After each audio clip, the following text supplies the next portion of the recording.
Hermanos, ¿cómo estamos hoy? Hoy es domingo, ya estamos en lo que dicen otoño, en inglés dicen it's fall, y'all. Ahora ya no hay tanta temperatura, de tanto calor, la gente está saliendo y pues muchos exageran y ya se ponen la chaqueta bien gruesa porque ya bajó a como 70. Pero hermanos, esos Texas.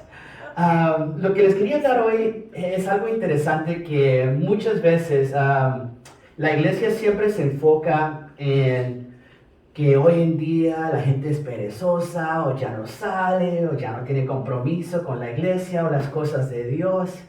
Y hermano, la cosa es que tenemos que empezar a ver por qué pensamos así. ¿Qué es lo que nos lleva como una congregación, como gente cristiana, que ya no estamos haciendo lo activo? ¿Qué ha ocurrido? Tú sabes que la iglesia de los mormones, los jóvenes se van a la universidad y toman una pausa por 2 años y se van a misiones a otros países por 2 años.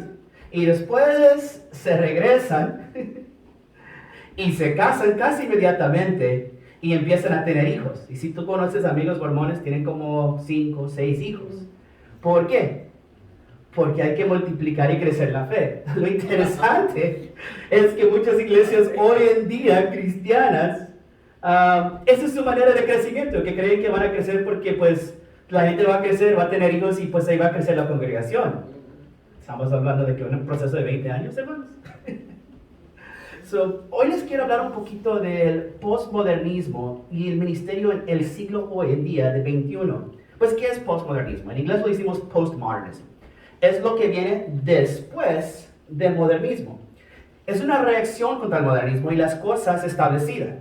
Es decir, es un rechazo total de los valores del tiempo anterior. Cada persona tiene su propia verdad y no aceptan el concepto en un narrativo universal. Esto ha causado un vacío en la humanidad y hoy en día la iglesia tiene que responder. Hermanos, cuando la gente ya no cree en los valores de antes, es decir, que ya no creen en nada. Cuando lo que estaba pasando mucho tiempo, vamos a regresar a la historia como en los 40 por ahí, y estábamos viendo un tiempo que había un país que muchos lo conocen en Alemania que estaba creciendo muy fuerte y la gente tenía una economía un poco baja y se empezaron a quejar de cosas y pues pasó la Guerra Mundial I y aún después la Guerra Mundial II. ¿Qué pasó con el mundo entero después de eso? Por mucho tiempo nosotros pensábamos, si solamente puedo estudiar más, si solamente tengo un poquito más entendimiento, si solamente puedo ir creciendo lo que yo sé, entonces quizás podemos tener soluciones para todos los problemas del mundo y los podemos solucionar. Eso es lo que la gente creía en ese tiempo de los 40 antes de esas guerras. ¿Sabes qué pasó después? Empezaron a pensar y dijeron, si un país tan intelectual, tan inteligente, pudo matar tantas personas con ayuda de otros países y tanta maldad, sabiendo todo. Entonces el razonamiento, lo intelectual, no es la solución. Y rechazaron todo. Y muchos hacían las matanzas en el nombre del cristianismo en muchos aspectos, hermanos. No nos podemos olvidar que aún en la iglesia católica el Papa vio toda la gente judía llegando a él, diciéndole, por favor no nos mandas allá. Y los dejó ir. ¿Cómo no van a rechazar la iglesia, hermanos? Sí, eso es lo que se acuerda. ¿Y qué pasó después de eso? Vamos a explorar unas formas de ministrar a esta gente, hermano, porque esta gente ha rechazado total. Cuando nosotros vamos a la República Checa, vamos a unas iglesias bellísimas. Y ahora cobran para entrar. Y hay filas y no hay servicio. Y nomás estamos viendo todas las estatuas y las cosas. Pero si tienen un servicio o algo así, llegan quizás 5 o 10 personas. Y eso que la entrada es gratis. Hermano, ¿qué está pasando? Es que por mucho tiempo nosotros hemos rechazado unas cosas de la iglesia que funcionaron por mucho tiempo. Porque reaccionamos también con las filosofías que vinieron en ese tiempo. Así que quiero explorar estas formas en un contexto postmodernismo a través de los sacramentos. Y yo sé que es algo que es un poco raro que la gente pentecostal, carismático, pues la gente que no es católica empieza a hablar de sacramentos. Pero voy a tocar en esto para que veamos qué es lo que podemos hacer nosotros como iglesia hoy en día para poder llegar a esta gente que está buscando, como decía que era uno de las iglesias, una experiencia religiosa. Hermano, la gente no está buscando una experiencia religiosa, está buscando algo genuino, algo actual, un encuentro. Si Dios existe, pues quiero tener un encuentro con Él. Pero porque estamos haciendo una cosa tan religiosa, la gente no lo ve. Los rituales son los más parecidos que tenemos a la adoración pura y simbólica, porque tenemos que acordar que eso eran los sacramentos. De hecho, a través de la práctica de ellos tenemos un encuentro con Dios. Un sacramento transmite la verdad sobre Jesús a través de señales y movimientos. Por ejemplo, en comunión, cuando estamos en la comunión con Jesús y dice, cuando comes este pan, estamos viendo que Jesús está presente. Las personas en este concepto postmodernismo están buscando algo. Quieren pertenecer a algo especial, un reino sagrado. Nuestros postmodernos anhelan una experiencia espiritual real y vital. Los rituales pueden ser un vincular al mundo intangible del Espíritu Santo y la experiencia tangible que tenemos. Los rituales no están vacíos en la presencia de Dios. Los símbolos se sitúan, que acuérdense que son símbolos, entre la realidad terrenal que hicieron y la realidad celestial que representan. Porque nos olvidamos de esas cosas. Vamos a hablar un poco hoy de la comunión, de qué es eso. Vamos a hablar un poquito más del bautismo, porque de eso nos quiero enfocar nomás unas áreas. Porque hermanos, muchas veces, ¿cuántos tenemos la comunión en la iglesia que es así? Una vez al mes, una vez 3 meses. Es muy poco. ¿Sabes que en la iglesia católica lo hacen cada servicio? ¿Y por qué? Porque la gente está buscando un toque, algo real cada día que quieren verlo. Muchos servicios antes decían que después del servicio general vamos a tener comunión aquí si quieren ir. Y eso también es una manera de hacerlo, pero tampoco quita de por qué estamos saliendo del templo, por qué estamos pausando todo y vamos a ir a otra cosa. Ya no es la misma experiencia. Los rituales nos ponen en comunión con lo sagrado. Como tal, uno debe primero hacer los rituales. Muchos en nuestras sociedades protestantes ni siquiera se los hacen. Debemos darles importancia. A continuación, cuando se realicen estos rituales, se debe hacer un esfuerzo consciente para vincular la historia del ritual. Tomemos, por ejemplo, el bautismo, ¿ok? Esta es una ceremonia oportuna, a lo que Jesús mismo participó. El Hijo de Dios fue bautizado. El Salvador de toda la humanidad sintió la necesidad de ser bautizado.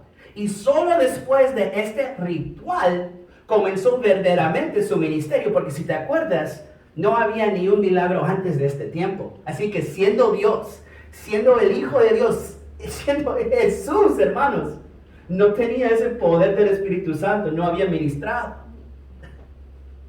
¡Wow! Es la primera vez que podemos capturar la deidad en su área físicamente presente. Imagínense una persona en agua profunda que no puede nadar. Esta persona entra en pánico.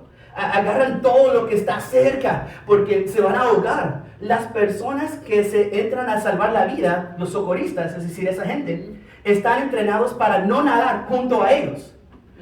¿Qué hacen? Hoy en el Día del Mundo se está ahogando toda la gente alrededor de nosotros. Está confundida por un cambio. Hay dos mundos diferentes chocando. Un entendimiento de la vida sin valores, mezclando con lo que es realidad, con fantasía. Pero cuando buscan respuestas en religión, están desconcertados por los cambios. Jesús les dio a la iglesia una salvavidas para dárselo a los que se están ahogando. El evangelio, la metanarrativa, el papel de la iglesia es sacar la gente del agua que se está ahogando. Esto es parte del significado del bautismo, hermanos. La gente se mete al agua y vuelve a subir. La muerte le sigue la resurrección y después ¿qué? La vida nueva. En Romanos 6:4 nos dice, si el agua estaba siendo bendecida por el Espíritu de Dios, el bautismo es más que una cosa mecánica. A menudo, el bautismo puede presentarse como un compromiso para participar en la iglesia y comprometerse a seguir a Cristo. Sin embargo, no debemos de tomar la ligera el hecho de que Dios puede usar eso para transformar la vida de alguien. Yo tengo un amigo que me llamó hace unos días y es medio católico, medio cristiano, pues está buscando, hermano, como muchos en el mundo. Y me llama y dice, Pete, ¿será que tu papá o allá en la iglesia hace bautismos? Ni es miembro. Yo creo que ni ha venido a la iglesia aquí, hermanos. Y me llama y dice, es que quiero ser bautizado. What? You want to get baptized? ¿Por qué? Porque está buscando algo de Dios. Está buscando un ritual que dice que yo sí me quiero consagrar a Dios. Eso está buscando en nuestro mundo que está perdido. Dios se encuentra con las personas donde ellos están en su fe y se mueve a través de estos símbolos. Al reunir la historia del ritual y examinar la presencia de Dios a través de él, se puede tener una verdadera experiencia con Dios a través de estos rituales. En la última cena, los discípulos no se juntaron para comer algo antes de que se llevaran a su amigo. Se ríen quizás un poco, pero si uno estudia teología como de Harvard, de Yale, de Princeton, que son un poquito escuelas más liberales, antes eran más a la derecha en esos aspectos, ellos dicen que era común que la gente se ponía juntos para comer. Y eso era todo lo que era eso, que solo iban a comer. Y era pasar un poco antes que dejaban ir su amigo. Eso dicen. Por eso puse esta parte, hermano. Y es interesante porque eso no solo fue una fiesta para comer. Jesús tomó esta cena y les expresó a sus discípulos que sería la última. Se partió una barra de pan y lo pasó a cada discípulo. También se compartió una botella de vino entre los 12. Yo sé que eso es algo controversial, pero la sociedad postmoderna está fragmentada. Y una de las características centrales de la cena del Señor es vinculación y unión. Esta copa es el nuevo pacto, un ritual de unión, el nuevo pacto. Es decir, ya no estamos en todas esas otras cosas. Ya vamos a ir a una etapa nueva. Esa ley de antes ya no está encima de nosotros. Vamos a seguir algo nuevo. Cuando los cristianos lo celebran, participan en Cristo y unen entre sí. Hay un pan y expresa el cuerpo. En 1 Corintios 10:17. La iglesia como comunidad espiritual se está uniendo al compartir esta comida común. En Efesios 2, de 14 a 19, vemos, es una familia simbólica. La comida es un momento para celebrar nuestra unidad y nuestras relaciones. Yo creo que hemos olvidado en estos días por lo de COVID y por todas estas cosas que la gente se está aislando. Hermano, nosotros somos cuerpos terrenales aquí y estamos hechos para comunión. Si Dios mismo, cuando nos creó para comunión con Él. Pero también no era que la persona, mira, si hubiera sido perfecto, entonces dicen que entonces Adán y nomás Dios y ahí están charlando todos los días, ¿verdad? Pero no, Dios dijo, wow, este Adán está solito. Hay que darle a alguien con quien él puede hablar. Tiene que tener comunión aquí y tiene que tener comunión acá. Muchas veces llegamos muy espiritual y solo tenemos la comunión acá y nos olvidamos de que estamos aquí viviendo hoy en día. O estamos muy acá y nos olvidamos de que aquí está Dios y que tenemos que llegar ahí, hermanos. Esto se ve en estos símbolos. En primer lugar, en los círculos protestantes, este ritual se realiza tal vez una vez al mes. Nuestros hermanos católicos participan en todos los servicios de esta cosa. A continuación, tenemos la tendencia a considerar esto como un símbolo de la carne y la sangre de Dios. Para los discípulos era más que esto. Jesús se estaba convirtiendo a parte de ellos. Los deseos de su corazón fueron expuestos. Parece que en ese ritual sale todo lo que hay en una persona, y lo hemos visto, como en Judas. Mientras que los otros discípulos, en cambio, se solidificaron en su fe. La importancia de este ritual debe expresarse en nuestras vidas con frecuencia. Debe mantenerse este significado. Debemos estar en un estado expectante de que Dios puede llevar a cabo este ritual en nuestras vidas. Siempre me ha parecido interesante que como pentecostales, carismáticos, podemos esperar un milagro cuando alguien nos imponga manos. Pero no tenemos suficiente fe para pensar que Dios puede moverse a través de la comunión. Quizás sea porque nadie nos toca. Sin embargo, en una audiencia postmoderna, este sacramento puede proporcionar una hermosa conexión con el Todopoderoso, donde las personas pueden sentirse expectantes por recibir un milagro o ser tocados de Dios. El Espíritu Santo de Dios se mueve de maneras misteriosas y debemos dejar de esperar que Él se mueve solo en los momentos que nosotros esperamos. Dios es soberano y debemos dejarlo libre. Entonces, en resumen, para llegar a los postmodernos a través de los sacramentos, debemos hacer lo siguiente. Relacione la historia del evento con el sacramento. Expresar la razón por qué lo hacemos y esperar que Dios ministra las necesidades de la gente. Si hacemos esto, mostramos un vínculo unificador de una iglesia que ha existido durante miles de años. Podremos llegar a las personas a través de la forma en que adoramos a nuestro Dios. Siguiendo, hermanos. Ahora les quiero tocar y cambiar un poco más el área. Ahora quiero tocar y discutir el encuentro de Jesús con las personas después de la resurrección como una posible ilustración de tres formas diferentes en que las personas llegan a la fe. Porque estamos viendo hoy en día cómo es que podemos llegar a la gente que no cree en Dios.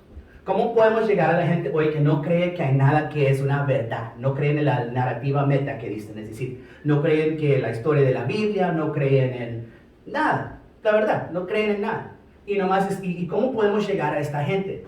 Vamos a tocar un poquito en tres áreas. Entonces, ¿cómo una persona puede llegar a la fe? En Juan 20, 19 a 23 dice, en la tarde del primer día de la semana, cuando los discípulos estaban juntos, con la puerta cerrada, acuérdate, Juan está poniendo mucho detalle, dice, mira, todo estaba cerrado, estaba con llave, acuérdate, Jesús había muerto, estaban asustaditos, no querían que nadie los encontraba, porque estaban cerrados por temor a los judíos, porque los judíos los iban a agarrar. Y Jesús se sacó y se paró entre ellos, ¡pum! Ahí aparece, imagínense, ¡wow! Y le dice, la paz sea con ustedes. Y le puse ahí con exclamation, hermano. Eso era énfasis. No dijo, la paz sea con ustedes. No, hermanos, estamos ahí reunidos, puerta cerrada y de repente, ¡pum! Aparece Jesús. La paz sea con ustedes. Me asustaste. Después de decir eso, les mostró las manos y el costado. Y los discípulos se llenaron de gozo cuando vieron al Señor. Jesús volvió a decir, la paz sea con ustedes. Como el Padre me envió y yo los envié a ustedes. Y con eso sopló. Y dijo, recibid el Espíritu Santo. Si perdonáis a alguien de sus pecados, lo quedan perdonados. Si no lo perdonáis, no lo quedan perdonados. Esta fue la primera respuesta de los discípulos. La respuesta de sencillez. La fe de la sencillez. Ven y creen. Tomaron su resurrección al pie de la letra. Esa es la experiencia que era premoderna, es decir, antes del modernismo, porque era mucho antes. Eso significa que las personas miraron al Salvador o vieron algo inmediatamente y creyeron. No hubo cuestionamientos, ni se preguntaron, ¿será que cómo entró? ¿Será que alguien se parece? Ni se preguntaron qué es lo que están viendo o incluso si era real. Miran y simplemente aceptan. Esa es una manera que la gente llega a fe. La otra, vamos a ver en Juan 20, 24 a 28. Tomás, llamado Didimo, uno de los 12, no estaba con los discípulos. Imagínense, los discípulos antes estaban los 12. ¿Y dónde está Tomás, hermanos? Imagínense, todos estaban escondiéndose en un lugar y Tomás, ¿quién sabe dónde estaba? ¿Por qué no estaba con ellos? Porque estaba asustado, hermanos. Tenía más temor. Los otros discípulos aún estaban así, pero estaban juntos. Tomás dijo, no, hombre, si me meto con ellos, ¿quién sabe qué me pasa? Y ahí vemos Tomás, uno de los 12. No estaba con los discípulos cuando vino Jesús. Entonces los otros discípulos le dijeron, ¡hey! ¡Hemos visto al Señor!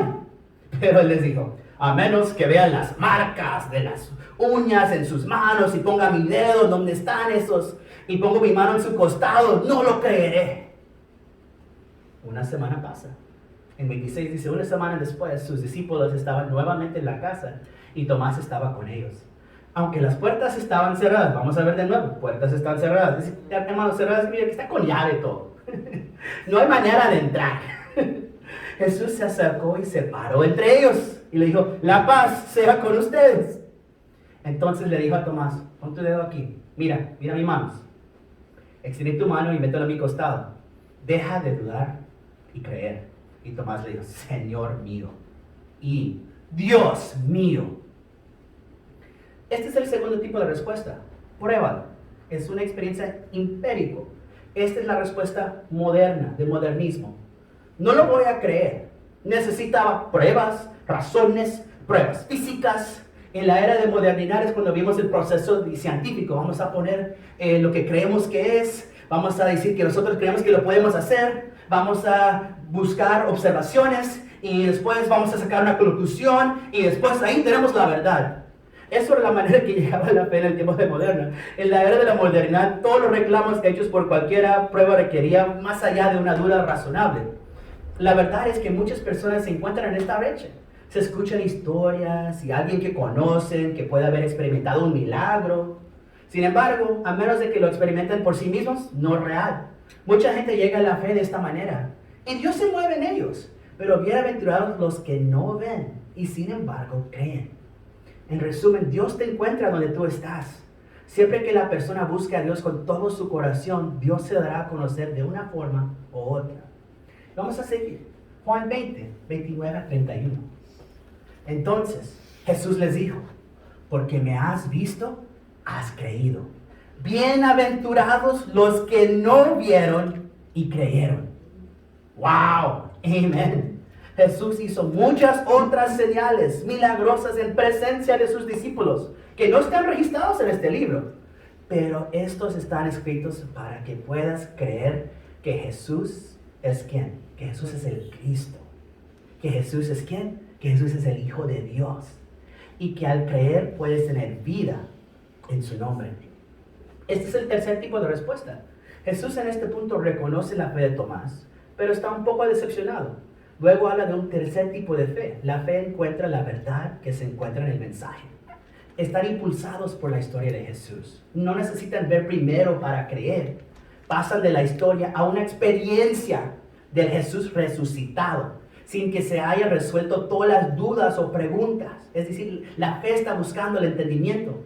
A la mayoría de las personas que resulta difícil aceptar este tipo de fe.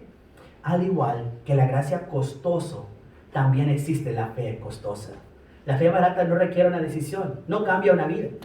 Su fe es simbólica, semiótica. La historia representa la resurrección de Jesús. Representa lo que realmente sucedió. Creen a través del símbolo, señal, verdad, historia, experiencia de fe. Esta es la respuesta posmoderna.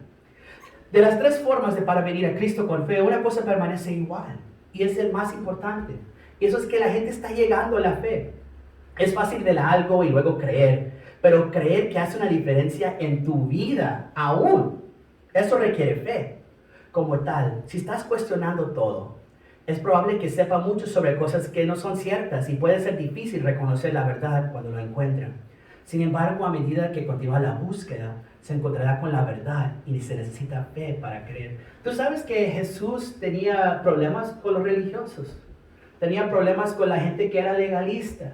Siempre estaban tratando de ponerle en una área de aquí o de allá o de acá. No voy a hablar de esto antes, pero les quería decir, ¿se acuerdan una vez que les dijeron, hey Jesús, que la ley de Moisés dice que tenemos que salir de esta relación y divorciarnos de esta mujer por adulterio? Y habían dos escuelas de pensamiento judías en ese tiempo.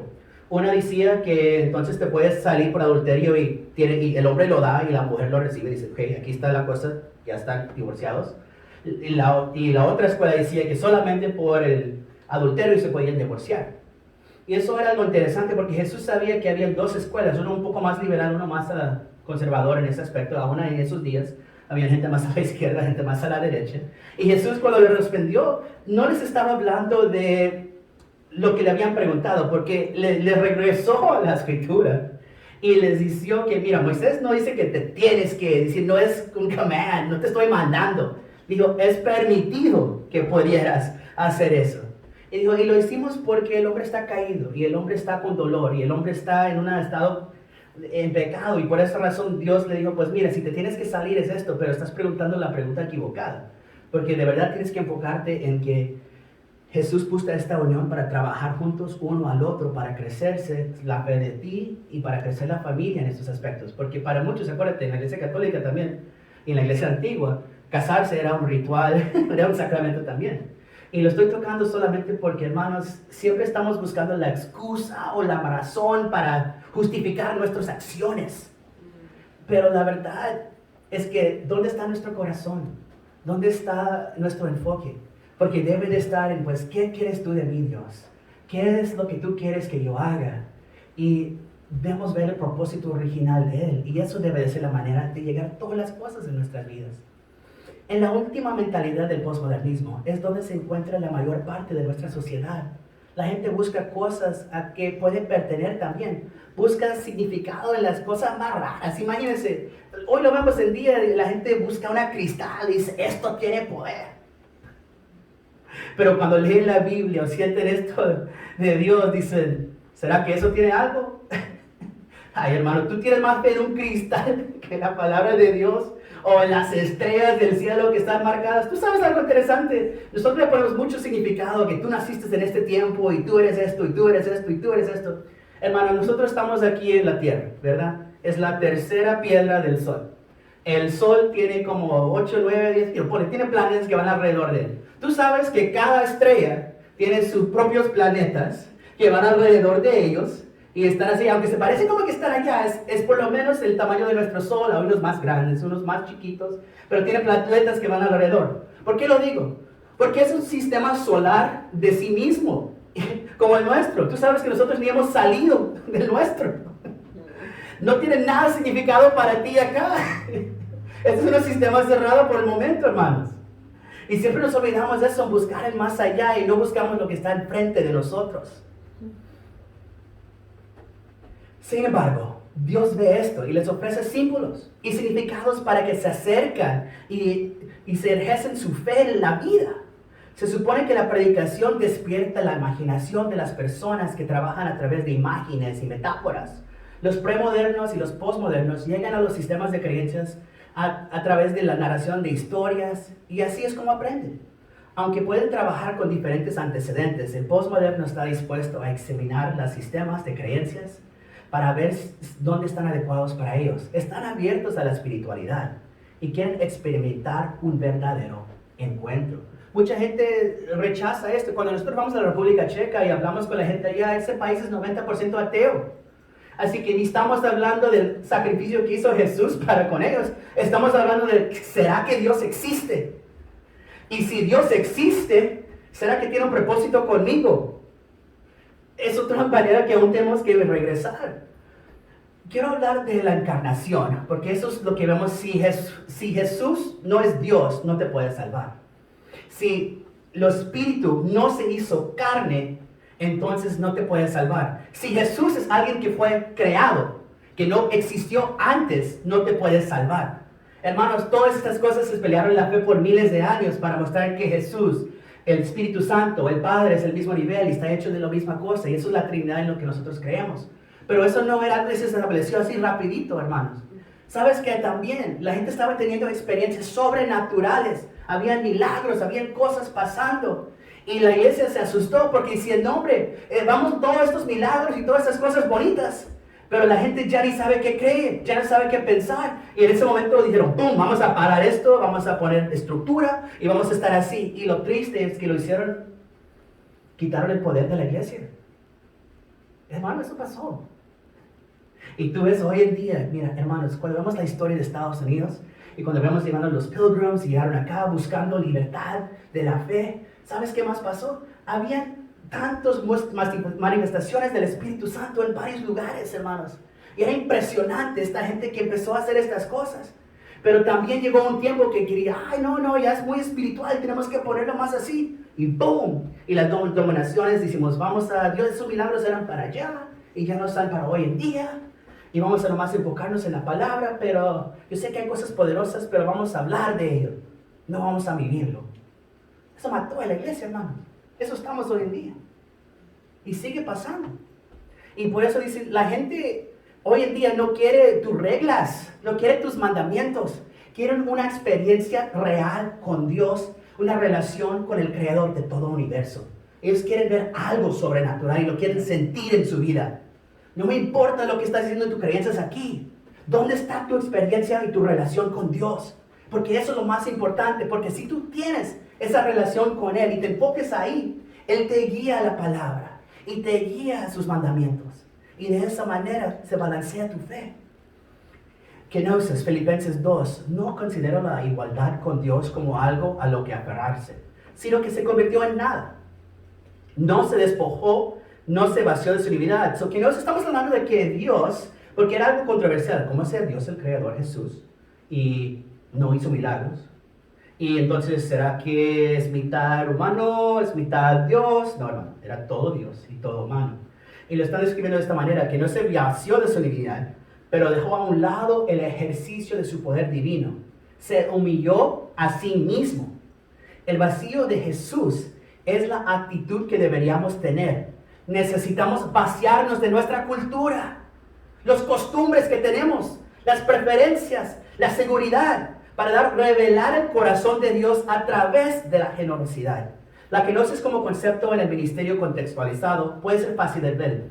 El ministerio contextualizado significa que estamos expresando al cristianismo como verdad sin compromiso, de una manera que otra cultura puede entenderlo y abrazarlo.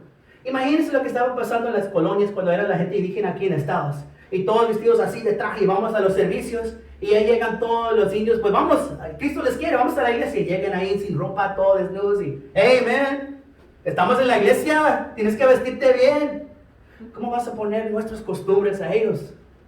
Eso no es un requisito para ser cristiano. La fe es el requisito. Saca de tu cultura.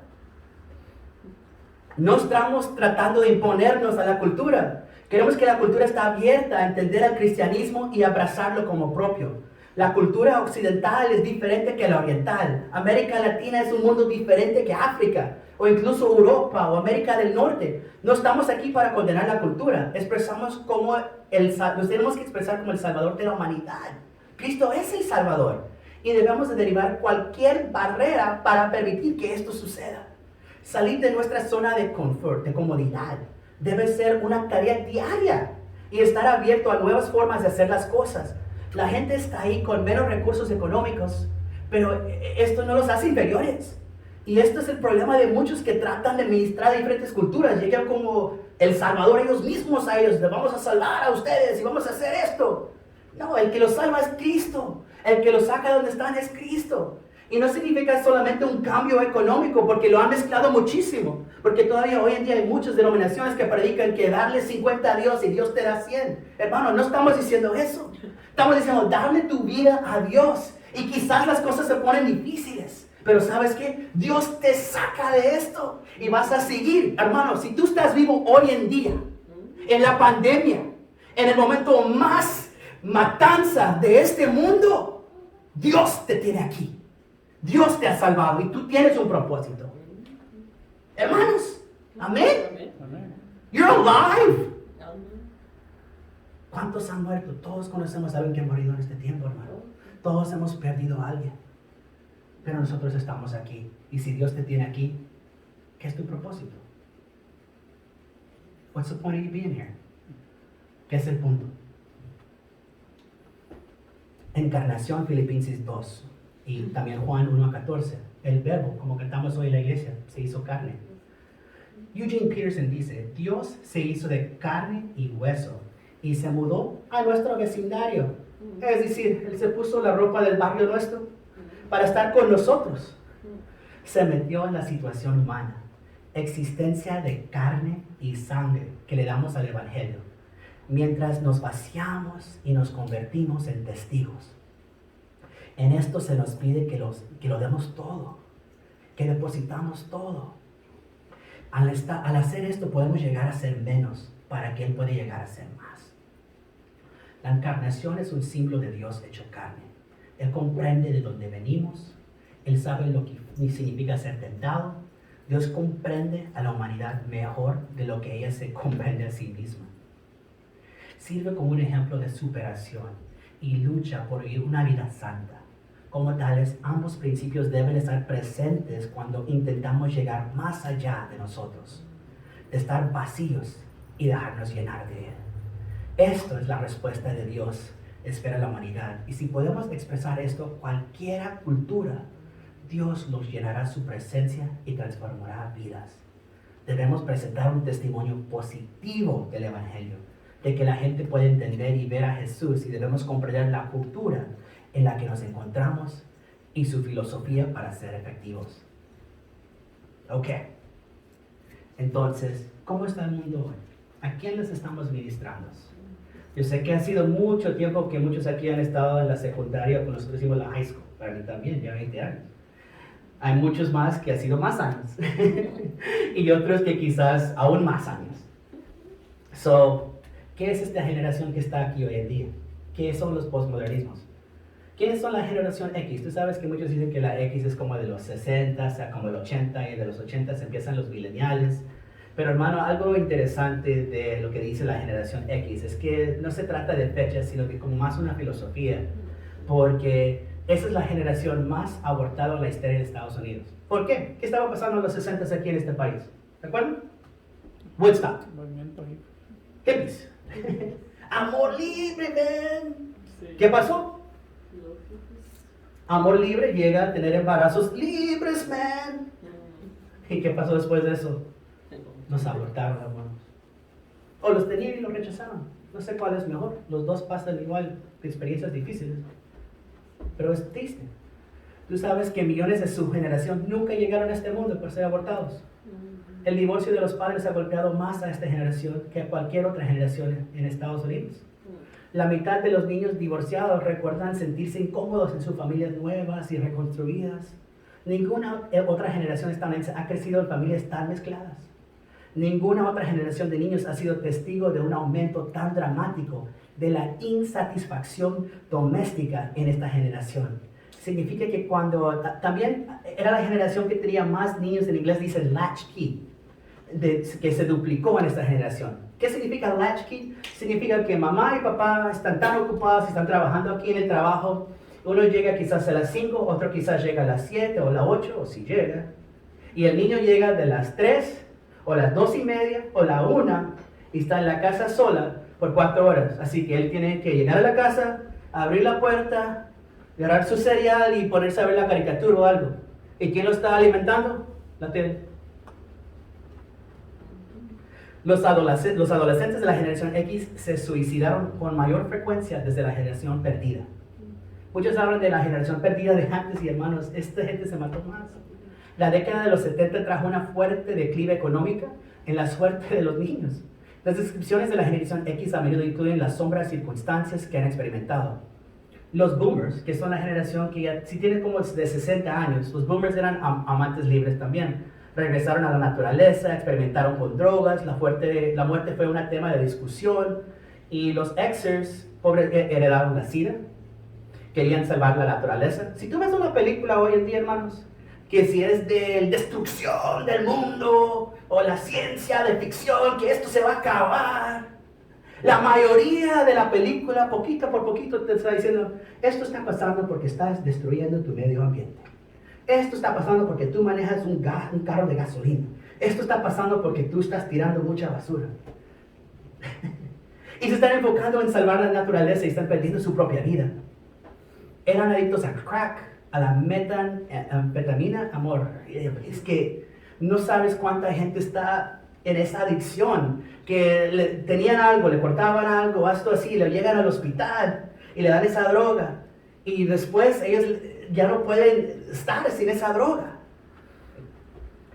Los tiroteos entre bandas, el suicidio, el homicidio, son los principales casos de esta muerte, de esta generación. Ninguno de los padres quería hijos de la generación X. Eran cargas para ellos. Y ellos se sienten abandonados por la sociedad. Han sido estigmatizados con los medios por los educadores. Hay películas de terror hoy en día de niños, diablos que están producidos. ¿Por qué crees que llegó este concepto? De un niño endemoniado y va a destruir a todo. Porque esa es la generación X, hermanos, está haciendo las películas y ellos te están dando la metáfora de la vida que ellos están viviendo. Y diciendo, así me siento. Esto es el mundo, esto es la situación en que ellos están. La cultura pop transmite un mensaje de que los adultos no los querían ni les gustaban. Si tú ves cada película de los 80s o aún la música de ese tiempo, era que los niños no entendían a los papás y se peleaban y el niño siempre sabía más que los papás. Y de eso se trata toda la cultura pop. Hasta había una canción de Will Smith mucho tiempo que dice, los papás solamente no entienden. Parents just don't understand. Eso era la generación, hermano. La generación X tiene la autoestima más baja de cualquier generación de jóvenes en la historia. No esperan un final de color de rosa. Es un poco diferente a los millennials que creen que todo es de rositas y toda la generación de Disney le llamamos. Esa es otra cosa. Y quizás otro día hablamos de los millennials porque yo creo que por unos 2 años todavía estoy en esa generación. Imagínense, de los 82 hasta como 2002 es eso. Y hablamos de eso otro día. Pero no esperan un final de color rosa, los de X. Su término favorito es lo que sea, whatever. aceptan el mundo tal como es, con su dolor, su injusticia, lo que está pasando en la frontera. Tú sabes, es malo, pero pues ¿qué hacemos? Lo que está pasando todo alrededor, pues tú sabes, eso es el mundo. Ingresaron al mercado laboral mientras los salarios bajaban y los impuestos subían. Se considera de que los jóvenes tienen éxito si pueden pagar alquiler de su propio espacio. En resumen, la generación X es una generación herida, desesperada y indefensa, y ha aceptado esto como parte de su realidad, sin ningún alivio a la vista. Los X es algo interesante porque mucha de la iglesia no sabe cómo llegar a ellos. Dice, los X son espiritualmente abiertos. Pero ¿qué es el problema? Transforman todas las religiones a las que entran. Toman cada religión en sus propias manos. Un ejemplo, y no estoy diciendo nada mal contra esto, pero estoy diciendo que la generación X cambia. Hay muchas iglesias hoy en día que, pues vamos a tomar un servicio de cafés antes y de ahí vamos al servicio. Antes ir al servicio era un tiempo más espiritual, más, pues vamos a ver a Dios. Es una actitud de adoración, de alabanza, y eso era, ahora vamos a tomar un cafecito, y después vamos al servicio, y después vamos a comer. Hermano, se pueden encontrar símbolos de religiosa en toda la cultura. El significado de los símbolos está en juego. La cultura pop. Es que cada imagen es un signo de remate a otra cosa. Los señales finalmente apuntan a algo religioso. Consideración generalizada por el paganismo, porque para el paganismo llega de un concepto de que es panteísmo. Y panteísmo, pan, significa todo. Es decir, todo puede ser Dios. Es decir, esta silla puede ser un Dios. El aire, el viento. Se oye mucho como lo que tenían nuestros nativos en esos días antes, que el sol, la luna y todo eso. Pues también, eso cabe en eso. Ellos no eliminan a nada. Dicen, eso también puede todavía ser tu Dios. La cultura maya hoy en día todavía existe y muchos todavía practican su religión y todavía dicen, esos son sus dioses. Y hermano, cuando llegamos a alguien que no tiene nada y está vacío, ¿qué pasa con, vamos a ponerle alguna metáfora, la cosa de basura cuando está vacía? ¿Qué vas a hacer con él? Le vas a llenar, ¿verdad? Y le vas a llenar, y le vas a llenar. Pero al fin del día lo estás llenando con basura. Y hay que sacarlo y tirarlo. Porque se están llenando de todo porque no saben con qué llenarse. Pero hermanos, el punto es que están buscando y no hay nadie que les puede llegar. Y están en todos nuestros países. En resumen, la manera de administrar esta generación requiere muchas cosas. Primero, una fuerte énfasis en los rituales y el simbolismo. Es importante tener comunión. Es importante hacer los bautismos. No puede ser algo que lo dejamos así. Eso significa que la iglesia tiene que ser intencional sobre cómo expresar los muchos sacramentos y proporcionar símbolos como un significado apropiado que puede expresar los principios de la fe. En segundo lugar, la iglesia debe de crear un fuerte sentido de comunidad. Esta generación está sufriendo, está sola y sin embargo no tiene nadie a quien llamar a su familia o incluso su hogar. Toda nuestra fe se basa en el amor y aún más el amor verdadero. Algo que nos sirve a nosotros, algo que nos sirva a nosotros mismos, sino que es algo que lo damos gratuitamente. La Biblia tiene varias palabras para amor, pero lo que estamos hablando es la palabra agape. Es un amor que no es para ti, es algo que tú estás dando libremente como Dios nos dio a nosotros. Debemos hacer que esta generación se sienta bienvenida a medida que viene y debemos alentarlos a que vengan como son y los abrazamos. Porque hermano, esa es la generación que viene con los tatuajes en todos lados. Es la generación que viene ahí pues a pelito rotito o con camisa sin la manga y ahí llega. Y la gente la ve así, no, man, tú no tienes traje, ¿qué es eso, bro? Si dices, venga como estás, y dices, pero no vengas así. Hermanitos, ¿qué estamos haciendo? Jesús salió para alcanzar a los perdidos. Fuera de las casas convencionales, estaba con gente tomadita Jesús, estaba con gente perdida, gente que robaba y ahí estaba con ellos mostrándole vida. Y como tal debemos hacer lo mismo, así como contextualizamos el cristianismo en varias culturas, debemos poder ofrecer esto también a la generación X y permitirles que se sienten bienvenidos en nuestros edificios. Pueden verse drásticamente diferentes de lo que estamos acostumbrados, pero tenemos que crear una situación en que las personas heridas pueden venir, porque somos un hospital. Y en el hospital, ¿qué pasa cuando ya estás bien en el hospital? Gracias. Y te vas, ¿verdad? Hermanos, somos del hospital para recibir la gente, para tratar con ellas. Y si estás en el ministerio te das cuenta que no hay nada de gracias. No te dicen, ¡hey, gracias por ayudarme! No pagan el bill, es decir, quizás la aseguranza lo cobra o lo cubre, ¿verdad? Pero eso es ministerio, hermanos. Es para ayudar a la persona donde ellos están y crear ese momento que ellos pueden decir, ¿sabes qué? Yo puedo, gracias por mostrarme que hay algo más en la vida, que hay esperanza. Y sabes que yo quiero ir y tener más de eso. Y por eso quiero ir a la iglesia. Sí, pero también hay personas que los escucharán y ministrarán incluso después del servicio durante la semana. No todo ministerio se tiene que hacer aquí en el templo. Hello. Esto no es el ministerio. ¿Tú crees que Jesús estaba siempre en las casas? Claro, estaba en las casas comiendo un poco de tiempo con sus 12. Pero ¿dónde estaban? Estaba allá en el monte, estaba enfrente del agua, estaba enfrente de los barcos. Eso es ser misionero, hermanos. Finalmente, la generación X es lo que necesita es amor, comunidad y espiritual dirigida, pero también necesita a Cristo.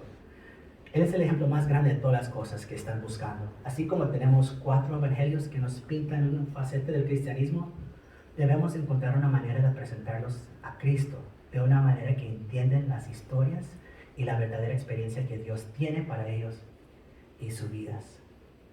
Y tenía unos lugares aquí para llegar, pero quiero llegar a ¿qué es misiones? ¿Qué es ministrar a la gente que no conoces? ¿Cómo puedo hablarle a la gente de Cristo? Pues una cosa, todo lo que tú haces en tu vida, tienes que hacerlo con excelencia. Tienes que, si vas a llevar tu carro, lávalo bien. Ay, pero nadie ve abajo de mi carrito. Yo sé, nadie lo ve, pero tú sabes que ahí está. Tú sabes que Michelangelo, cuando él estaba pintando la Capella Sistina, no había electricidad cuando él lo estaba haciendo. ¿Está si vas allá y tú ves que hasta los rincones y todo esto está pintado y se ve como una estatua, aunque es pintura, la verdad todo se ve como una obra de la tercera dimensión. Y él estaba acostado así de lado y aquí tenía la candelita y aquí estaba. Y ahí estaba y se le estaba cayendo todo eso y ahí estaba. Y dice, ¿y por qué estás haciendo eso? Porque Dios lo ve. Él no sabía que la electricidad iba a venir después y que ahora todo está iluminado. Pero lo hizo por su corazón. Dijo, hermanos, esto es lo que yo quiero hacer. La iglesia debe pensar en sí mismo fundamentalmente como una organización misionera. Todas las partes de la iglesia se consideran parte de la misión. Las personas se ven a sí mismos como las que son enviados. En lugar de simplemente enviar a otras personas o países extranjeros, es decir, todos somos misioneros. Y el mundo entero es nuestro campo local ministerial. Entonces, hermanos, si queremos llegar a la generación, se trata de establecer las amistades con esta gente, invitarles a la iglesia, pero no van a venir si tu testimonio no está bien, no van a venir si tú no estás viviendo lo que estás diciendo, no van a venir si tú no estás peleando con ellos. Ellos quieren ver amor, ellos quieren ver Cristo en tu vida, y solamente de esa manera podemos llegar a este mundo, hermano.